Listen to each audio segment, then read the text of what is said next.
Hi, I'm Matt, and welcome to MCN Politics. I'm Matt, as I just mentioned, and this is Caleb. Today we're going to be talking about the tampon tax.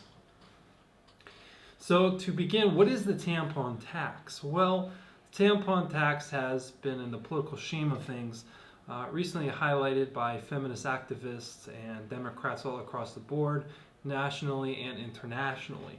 I'm just going to give you guys a brief definition of what a tampon tax is. A tampon tax refers to a condition in sales tax law under which tampons and other feminine hygiene products used to absorb menstrual flow are not tax exempt like some other medical necessities. And that explanation is according to Google, if you have anything to interject. So going off of this tampon tax, the main controversy over is why are female hygiene products being subject to taxes and are not exempt like some other medical products being used by society in general? Well, the biggest problem with the tampon tax is it a medical necessity? And me and my partner here would disagree that it is. If you would like to talk more about that. So, in idea, it's not a medical necessity, according to us. And mainly with a medical necessity, we would think of an EpiPen. If you don't have an EpiPen, you're probably going to get injured in some way due to your diabetes and other things that it leads to. With a tampon tax, a tampon isn't necessary, and neither is a pad. You can live your day just stinking and not being clean without a tampon or a pad. It isn't a medical necessity whatsoever. If you're considering this a medical necessity, then you have to consider male shaving cream somewhat like a male necessity. That is a hygiene product. This is a hygiene product, not a medical necessity. So hence it's not exempt of sales tax that other medical necessities are exempt from. So some people viewing this video might disagree that tampons and such feminist products are a necessity.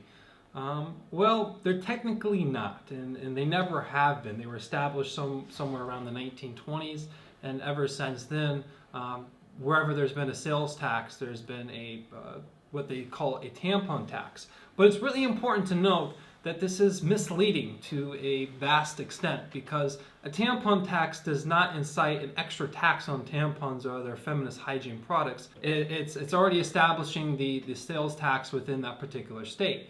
In fact, there are only a few states that don't have a tampon tax. So the following states do not have a so-called tampon tax, but they don't have a general tax or sales tax or state tax altogether.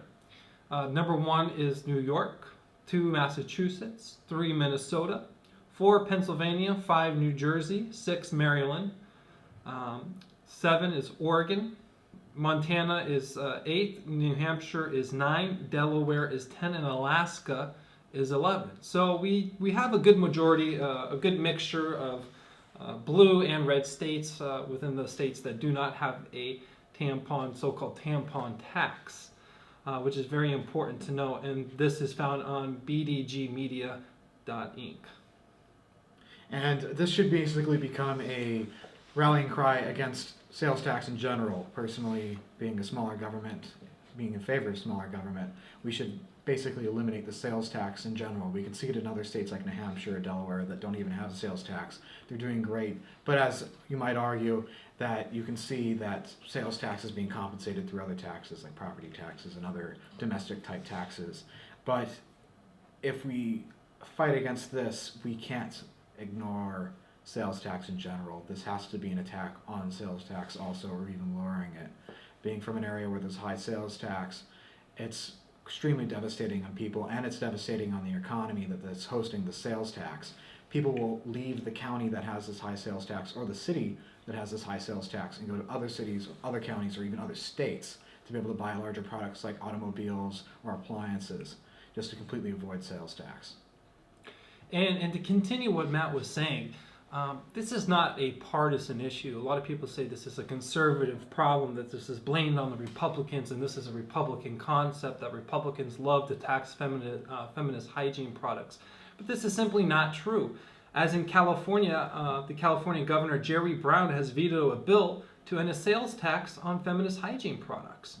And this levy has sparked worldwide debate, according to BBC.com. So this is from a completely different source that is found within the actual United States, which basically the sources within the United States allude that this tampon tax is completely outraged and it's a huge societal problem and sort of degrades women, which is, again, simply not true. And in fact, there is a place which is very close to the United States which has completely eliminated the Canada's tampon tax. But is it really eliminated is the main question. And CanadianBusiness.com notes that the federal government recently announced that it is killing the tampon tax effective July 1st by removing the government sales tax on products that are marketed exclusively for feminine hygiene purposes. According to the MASO, this move, however, did not kill all taxes on tampons, as there is still a set of imports that remain on these items, which ties up importers in significant amounts of red tape and generates at most $4 million in tax revenue for the federal government. So even if we were to completely eliminate such a tax, there is still a tax on imports for these particular items, as most tampons are not made within the United States, nor are they made in Canada. So nonetheless, there's always going to be a tax on these products, like whether we like to admit it or not. But the important thing to note here is that it's not a tampon tax at all.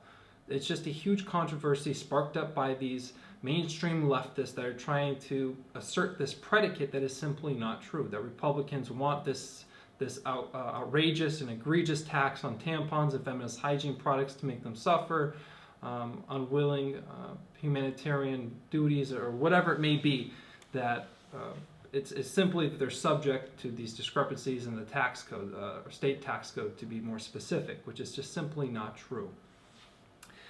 In fact, going more about this, thedailybeast.com notes a relief on the tampon tax would send a clear top-down message that society needs to reevaluate how we treat women. Guda writes, as if the tampon tax battle should be at the vanguard of feminist activism. So again, this is a feminist issue. But you can argue, but that top-down message might not be so clear in an effort that would realistically require 40 separate statewide campaigns to sort out all of the weird inconsistencies in the respective sales tax code, motivated by the promise of a Gupta coincides pennies to the dollar. Pennies to the dollar. Isn't that something, Matt? It is very something. Pennies on the dollar. We're literally paying the average state sales tax in the United States is roughly, would you say, about 6.25%? About 6.25%, but it can change. And in other urban areas, like my native Los Angeles, it's 9.25%. And I know in Chicago, it's almost at 11% sales tax. And it can be absolutely drastic. Sales tax is ridiculous. We can look in Philadelphia, they've implemented a sugar tax on large sugar drinks. And this is actually resulting in people leaving the Philadelphia area to go buy sugary drinks to avoid these sales taxes. It doesn't help. If you raise these sales taxes, yes, some people will be forced to stay and buy their products there. But overall, these major products that people want to buy there, they're going to leave. And regardless, sales tax in some ways works, but then again, in some ways doesn't. And I think that we both can agree, at least limiting the sales tax or completely abolishing it would help our economy. Not only would it help our economy, but here's a simple message to feminist activists around the country that are looking to abolish such a tax. Your top-down message will never succeed. It will never be successful because real politicians, public officials, people, representatives that serve us as a society understand that this is not a tampon tax, which is something that we try to keep on reiterating throughout this entire show. It's not a tampon tax at all. It's simply just following the tax code, state tax code, depending on which state you live on, and applying the dedicated sales tax to these items because it's not a necessity. If we were to eliminate such taxes on these 40 separate statewide sales taxes, we would have to allow the bipartisan enactment of a new tax code that would eliminate hygiene products or exempt hygiene products of sales taxes, not only for women, but for men. Because being honest and being realistic, if you're not including men, then you're not being tolerant towards the other side. You have to include both men and women, because men, we still have to pay a sales tax on our shaving cream and our shavers and our different other commodities that we like to use. Yet we are not complaining that there is a outrageous sales tax on men's products, hygiene products. It's simply because this is a menstrual product that women think and believe that this is a necessity, that they have to have this, and there should be no tax at all on this. Well, no, that won't work. We need to implement a tax exemption nationwide that will exempt a gender-specific commodities, and therefore we will mitigate the issues of a tampon tax, shaving cream tax, razor taxes, and other toiletry items as well. Exactly. Well, I think we can conclude this episode. We've got our image straightforward, and I'd like to thank you, Caleb, and look forward to next week's show, and we'll be talking about other important topics. Thank you for tuning in. Have a good day, and good night.